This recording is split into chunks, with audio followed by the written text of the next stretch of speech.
Afternoon. There are now over 1 million confirmed cases of COVID-19 in the United States, and more Americans have died from the coronavirus since February than the total number who died in the Vietnam War.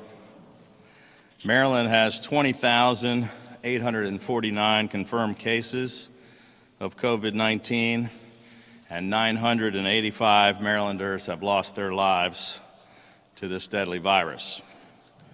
A total of 4,402 Marylanders have been hospitalized.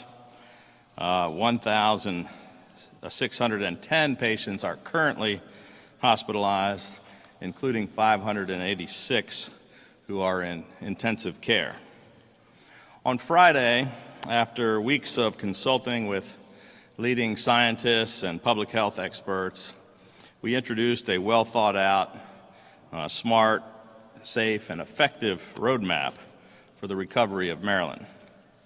The key numbers which we remain most focused on and that we're watching very closely on a day-to-day basis are the rate of hospitalizations and the number of patients admitted to the ICU.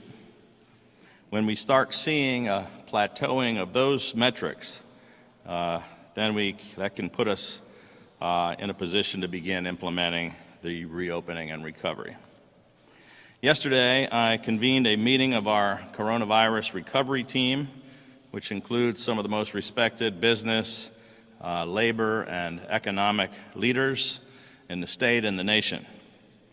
And our coronavirus recovery team is advising us and helping guide Maryland's reopening and recovery process.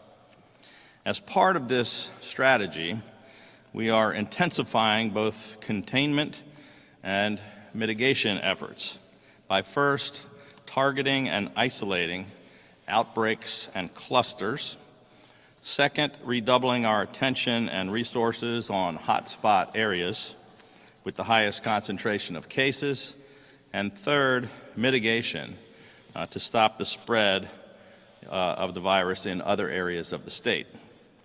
We are no longer just playing defense. We are going on offense against this virus, attacking it from every angle with everything we've got.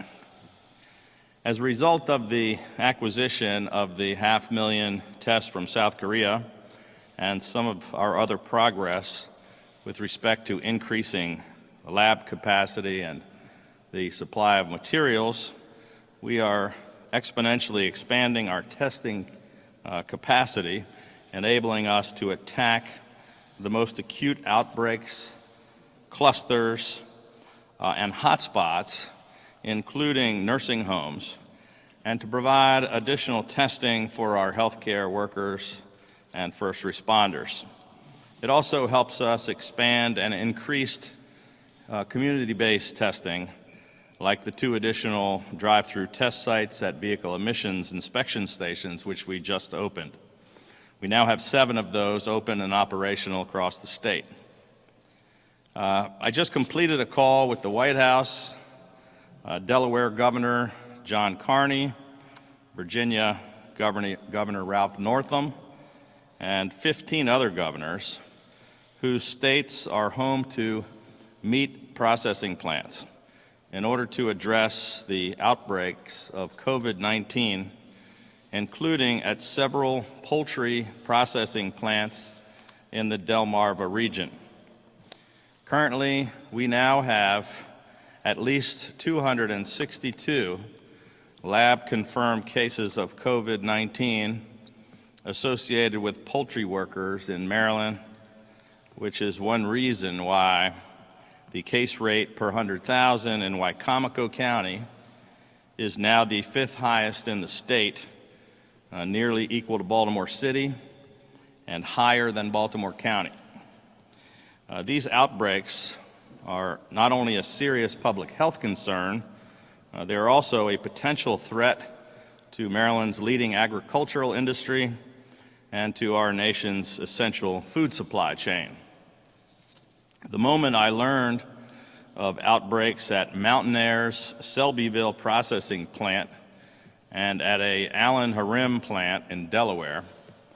We knew it was going to be an issue, not just for our neighbors, but for Maryland as well.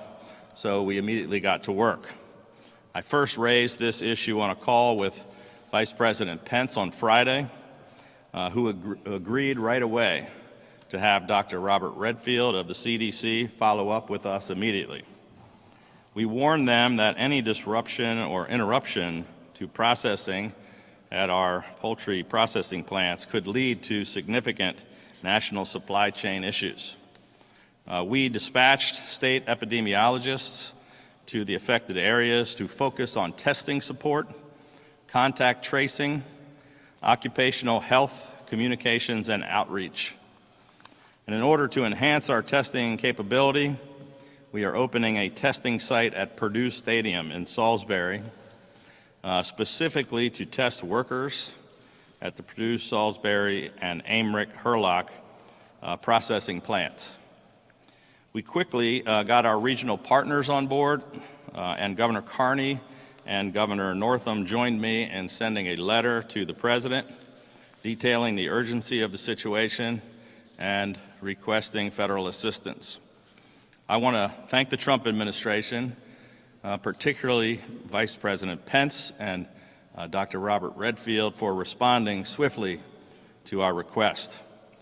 We have deployed a Maryland incident management team to support this multi-agency and multi-state operation on the Delmarva Peninsula.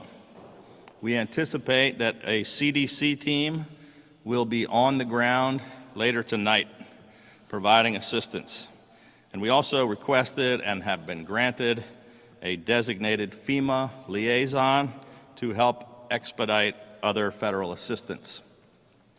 Chaz Eby, the Deputy Executive Director of the Maryland Emergency Management Agency, who is joining me here today, is spearheading this intensive effort on behalf of our state. We will continue to keep Wicomico County and Eastern Shore residents informed as this situation continues to develop. The other major issue we continue to confront are outbreaks or clusters of cases at 278 different facilities across the state, including 4,011 confirmed cases at 143 different Maryland nursing homes, where we have highly vulnerable patients. Even when best practices and care is in place, this virus may still be transmitted by asymptomatic staff, meaning that every patient interaction comes with some risk. These outbreaks account for 19% of all the total positive cases in our state. But shockingly, 46% of the deaths in Maryland are patients from nursing homes. On day one of this crisis, we immediately took action and have consistently taken some of the earliest and most aggressive action in the nation in an effort to protect residents and staff of these long-term care and continuing care facilities. 50 days ago, we met with the leaders of the long-term care community, including nursing homes, assisted living facilities, and retirement communities. We issued strict guidelines for state nursing home facilities to restrict access for visitors and staff and called on them to implement infection control protocols. 24 days ago, we instituted an additional series of safety measures directing expedited testing for every symptomatic resident. We required the use of personal protective equipment for staff and the creation of separate quarantine and observation areas for COVID-19 patients.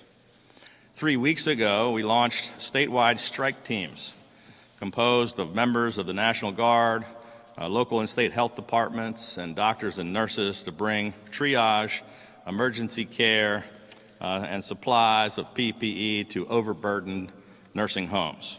We were the first state in the nation to launch such a coordinated response effort. These strike teams have already successfully responded to serious outbreaks and growing threats in 84 facilities. 2 weeks ago, we augmented our Maryland strike teams with the addition of federal disaster medical assistance teams from the U.S. Department of Health and Human Services, which are made up of physicians, nurses, paramedics, and safety officers. These elite teams bring many years of disaster response experience, and they're tasked with conducting medical assessments of patients in skilled nursing facilities and assisting staff with testing and infection control practices. Earlier this week, I pushed for even more transparency by directing the Maryland Department of Health to publish any and all available data related to nursing homes and assisted living facilities. Under normal circumstances, the Health Department does not publish this information because of patient privacy concerns. But we have taken this unprecedented step out of our commitment to fight these outbreaks and to provide the public with the most thorough and accurate data available in order to understand and defeat this deadly virus. Today, we are taking the following additional actions to continue our aggressive efforts to target and isolate these outbreaks and clusters of cases, particularly in nursing homes. I've issued an executive order requiring universal testing of all residents and staff at all Maryland nursing homes, regardless of whether they are symptomatic or not. Nursing homes will be prioritized based on an imminent outbreak or a current rising threat of an outbreak. Under this executive order, it will now be mandatory for all facilities to fully comply and cooperate with the strike teams which are deployed by the state. In addition, the executive order requires nursing homes to have a physician, nurse practitioner, physician's assistant, or registered nurse evaluate all residents on a daily basis. With our expanded universal testing, we should expect to see the number of positive cases significantly rise among both nursing home residents and staff. Any staff who test positive will be immediately discharged into isolation. And we're requiring all these facilities to develop emergency surge staffing plans to ensure continuity of care in the event of an outbreak.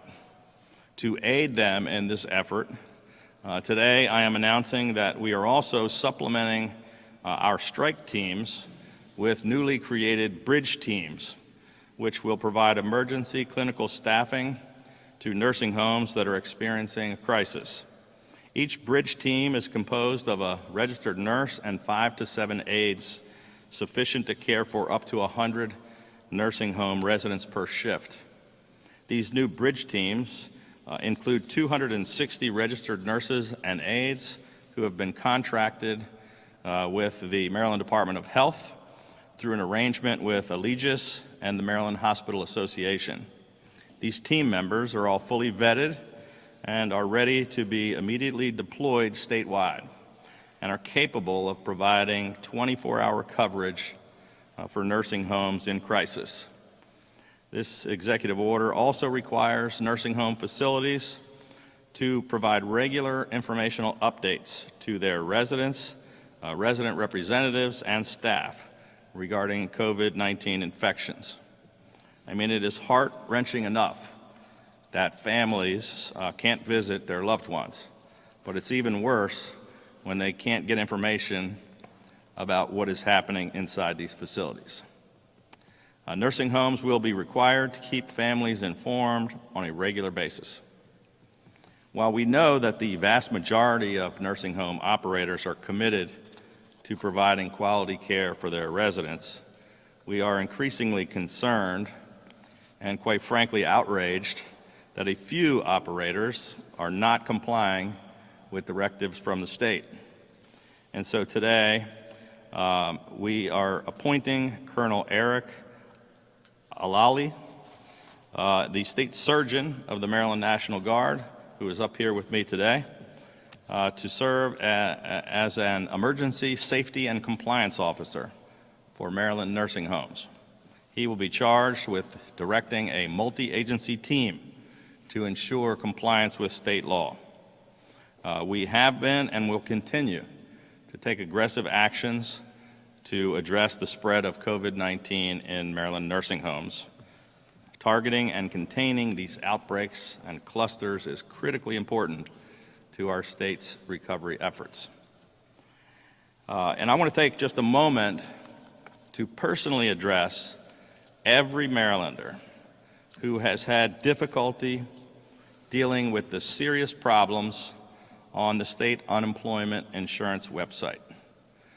With all of the economic struggles that people are already going through, they should not have to worry about getting the resources that they need and that they deserve. Since the launch of this new website 5 days ago, more than 245,000 accounts have been activated, and over 100,000 new claims have been filed. We have handled more claims in Maryland just in a short period of time than we did all during the entire year of 2019. This surge in claims is unprecedented, and every single state in America is struggling to keep up with this volume. I mean, the good news is that Maryland is now successfully handling an average of 33 new accounts every single minute, and an average of 780 claims are successfully filed every hour. But while we have been able to handle this volume better than many other states in the country, it is simply not good enough. The IT contractor who developed this site and the Department of Labor have fallen short of the high standards that we have set. And the people of Maryland deserve better, and the buck stops with me. So I am going to make sure that they do and that we do whatever it takes to get this straight so that every single Marylander gets every single penny of financial assistance that they deserve. Lastly, today, during this pandemic, our healthcare workers, including our doctors, nurses, EMTs, and first responders, have proven themselves to be not just essential workers, but frontline heroes, from managing a virus that can spread without symptoms to dealing with shortages in protective equipment while saving people's lives, and often while being forced to isolate themselves from their loved ones. The challenges that these heroes face are immense, unprecedented, and truly inspiring. As a way for all of us to show them our appreciation and to honor them for their incredible service to our state, I am issuing a proclamation declaring this Saturday, May 2nd, as Healthcare Heroes Day in the state of Maryland. On Saturday night, we will light up this State House dome blue.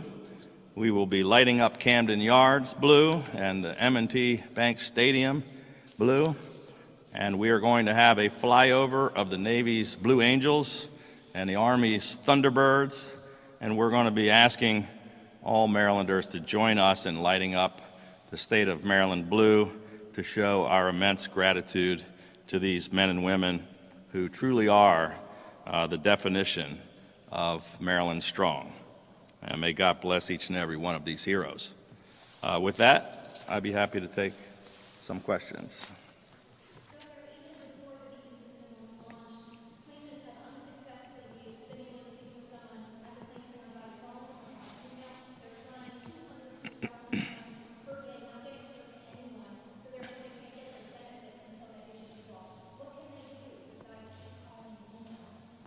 Well, that's the whole issue that we're trying to address, which is why we created the new website.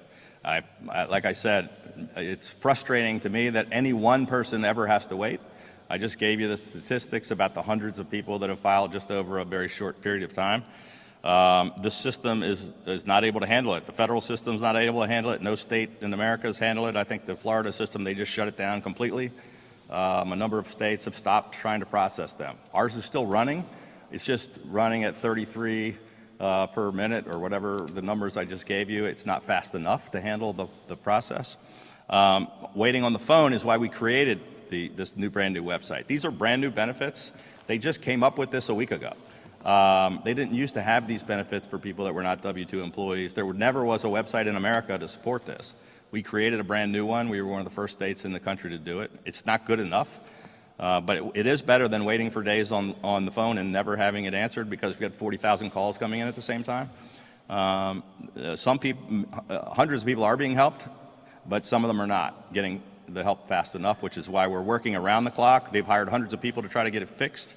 It frustrates the heck out of me, just like it does all those folks. But I'm happy for the people who have gotten served, and I'm really angry that the other people have not. And we're going to continue to try to work until it gets fixed. But it's working a lot better than most.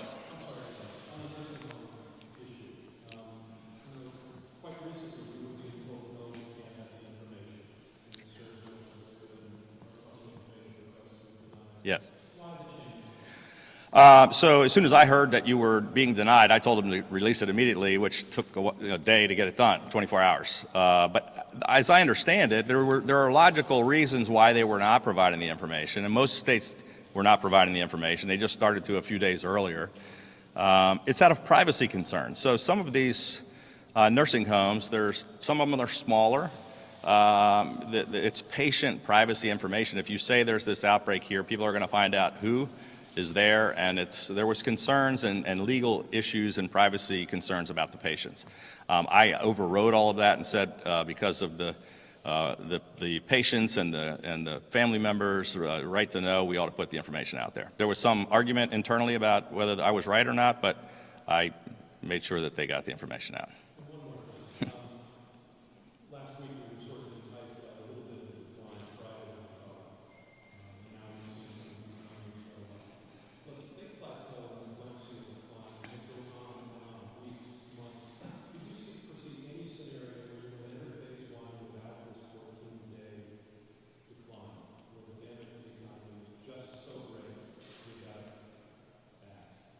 So the plan that we laid out last week did not talk about a 14-day straight decline. That's what the president's plan called for. Most people are completely ignoring that and opening up anyway. Our plan called for 14 days of a pattern of kind of plateauing out or flattening. When we were starting to see that, we've seen a couple days go up. If it comes back down, we're not going to restart the clock. If we can start to see, if we don't continue to see a spike up, we're going to be in a good position to continue to make progress. So it doesn't have to be 14 consecutive days of going down. And again, it's not on the cases. We're watching those hospitalizations and ICUs. We have some slight upticks for a day or two, but it's not shooting up. And we're still hopeful that we can level off and that we can still move forward. We said on Friday when we launched our plan, I said I was hopeful that we could start to take a look at this in early May if the numbers were looking encouraging. Next week is early May, and we're going to come back and talk with you after we've had a chance to look at those numbers into next week.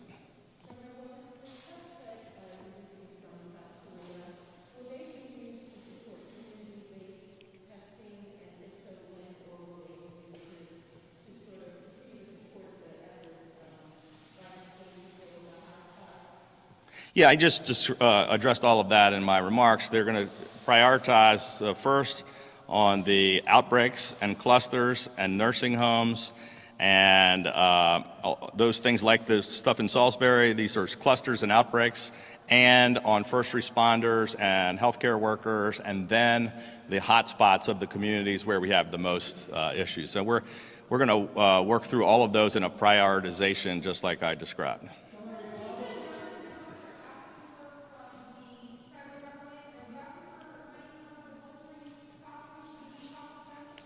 I'm sorry, I didn't follow that question.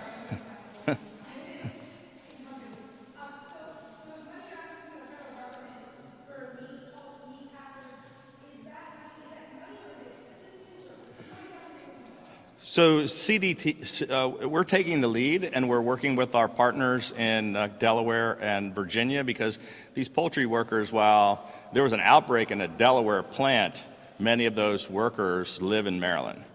And we also have the potential of infecting and having problems at our 2 plants in Maryland, and there are also plants in Virginia. That whole Delmarva Peninsula is interconnected.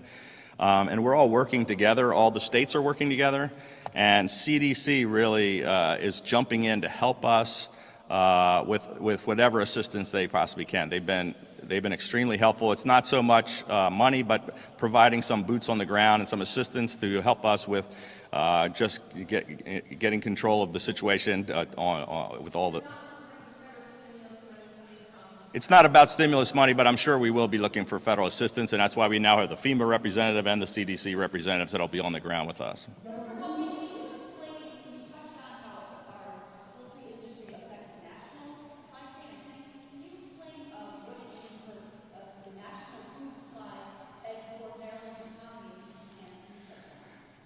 Well, so our first concern was the health and safety of all the workers that are in Maryland, and then our second concern was about all of our poultry farmers across the Eastern Shore and all the health and livelihood of this major industry in Maryland, which is our #1 agricultural product. And then the broader issue, which we had a discussion on with the 18 governors, with the Vice President and the Agriculture Secretary and Labor Secretary and CDC Director just before I came out to see you, was about meat industry in general. So there were pork producers and beef producers and poultry producing states on those calls with their ag secretaries and some of the state leaders and with the federal leaders talking about a breakdown in the food supply chain if we have some serious outbreaks and we can't keep those. The president yesterday issued a directive about trying to make sure we keep these plants open because we've got to feed the people in America. So our priority is to make sure we keep these workers safe and we keep those plants open so we can keep people fed.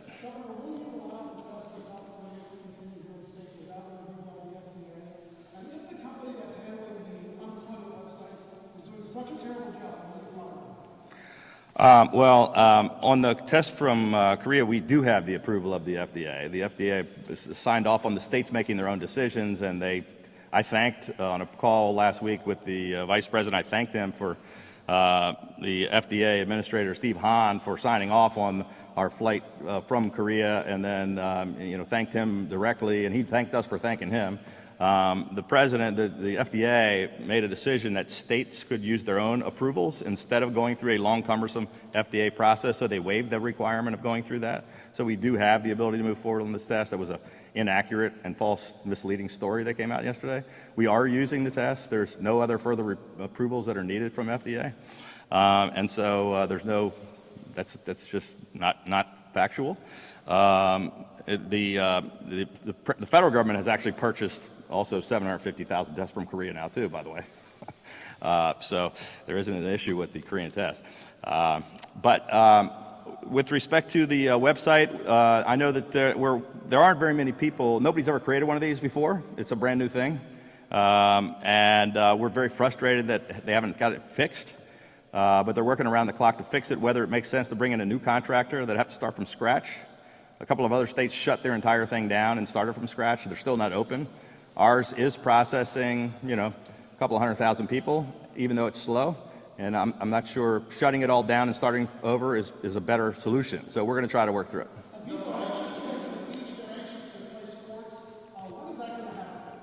Well, we laid out a very detailed plan on Friday about how we're going to go through that.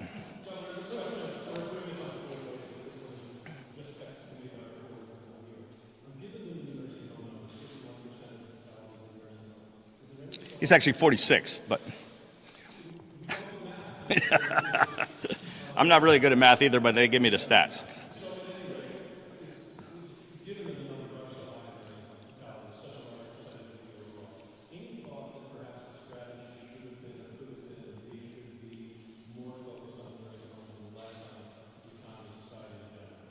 Well, that's what I announced today, that we have had a strategy that's been focused on nursing homes. Started 50 days ago. We've taken, I laid out the whole first half of my discussion was about all the actions we've taken over the past 50 days on nursing homes, and I think I laid out about 20 other things we're going to do as of today on nursing homes, but that doesn't mean we don't have issues across the rest of the state.